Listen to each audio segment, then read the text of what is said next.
How did your early experience at 3M shape your perspective on promotional product marketing and corporate branding? My time at 3M. So 3M was my very first What job. major shift have you observed in corporate branding strategies over past decade, especially moving from a legacy to a brand apparel company?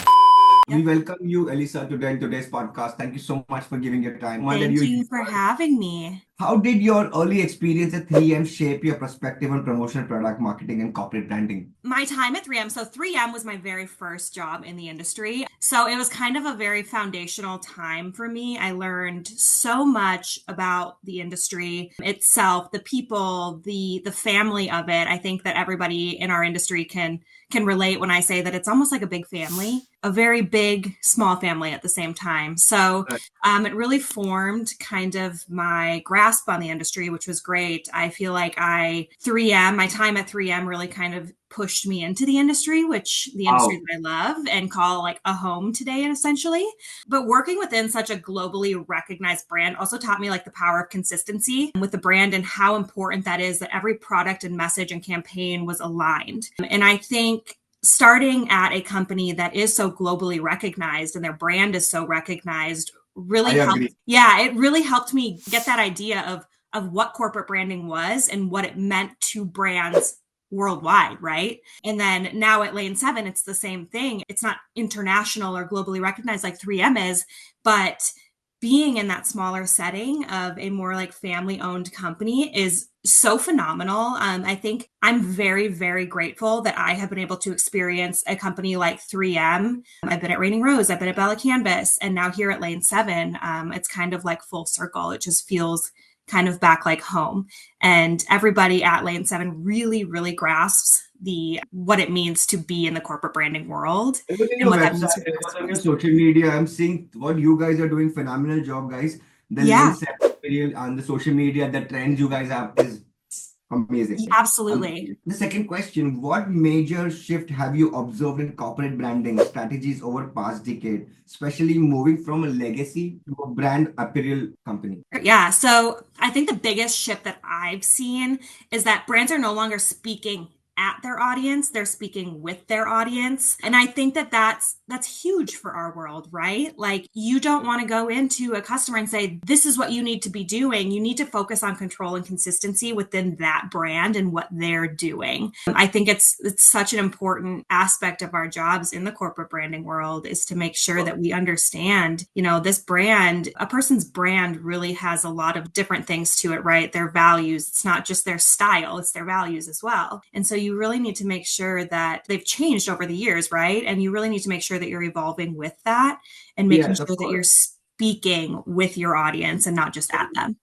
I seen that evolvedness in the brand, and I see Yeah. the involvement in you also. The passion towards the brand. Yes. Organization needs you to grow. Yep. Needs somebody like you to grow. And amazing. Absolutely. From 3M to Apparel 7, growing a small firm is a different feeling altogether. Big is already big. Yes, absolutely. How do you approach building brand relevance in today's crowded market, especially for a company like Lane 7 that appeals to younger trend consciousness audience? Yeah, so I think really relevance comes from listening and like really listening to your customer, right? And listening to Right. what the market is saying. Right. So I say, like at Lane 7, we don't just really track trends. We're actually out in the market. Like our team, we have such a fabulous team of salespeople and customer service reps, and our owners are fabulous. Most of you know Melissa. Everybody's really fabulous. And we're out there, we're Wow. talking to the decorators. We are talking to promotional products distributors. We're talking to Right. people who really help us authenticate our brand. And I think it's just from launching the premium fabrications to refining our silhouettes. We want to know what people are looking for and not just what makes them feel good, but also something that is relevant to their company, something that is going to last, something that's going to be part of their story, right? You don't want Right. something Of course. that is going to be printed on and then it's just not used ever again, right? You want something that's going to be quality, it looks good, it's cozy, it's part of your brand. With the purpose, with the help, with the cause. Exactly. Yeah. Yes, exactly. So I think that's really how we're building brand relevance, is making sure that we're staying on top of those trends, but also making sure we're creating a quality product that really is going to sit with somebody and be part of their wardrobe. What are some branding missteps companies often make when trying to evolve or reposition, and how can they avoid them? Yeah, so I think this question took me a little bit longer to think about because I feel like it's hard. It's something that is really hard when companies do try to evolve. Not everybody does it right, right? And so Right, I think a common mistake, what I think, is that people try to pivot or people try to evolve without a clear why. right, So I think if an evolution of a company feels forced or just trend chasing, customers can sense that. So I think just forgetting who your core audience is when you are trying to chase these trends or right. trying to make all these changes, but not having a clear why as to why you're doing it. And one should properly make a strategy evolvement with a proper space, like a proper tenure. I will do this with this result. If result not coming too much, then you shift the changes, and that's how you grow.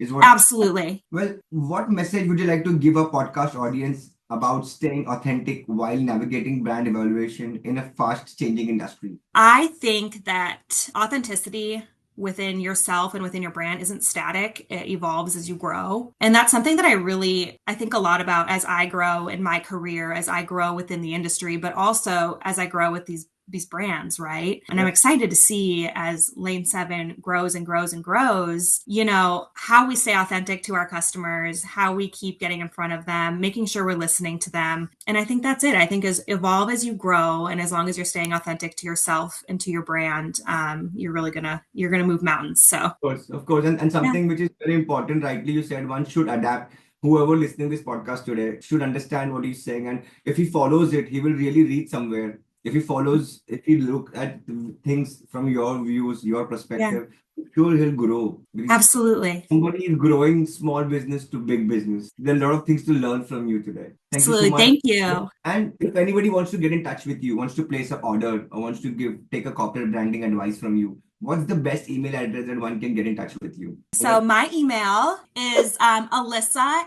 at Uh-huh. lane7apparel.com. Beautiful. Precious 10 minutes I've taken yours. Hey, it was a great 10 minutes. Amazing. We Thank you love so it. much. Thank you. Have Lovely. a great day. You too. You Bye. too. Bye.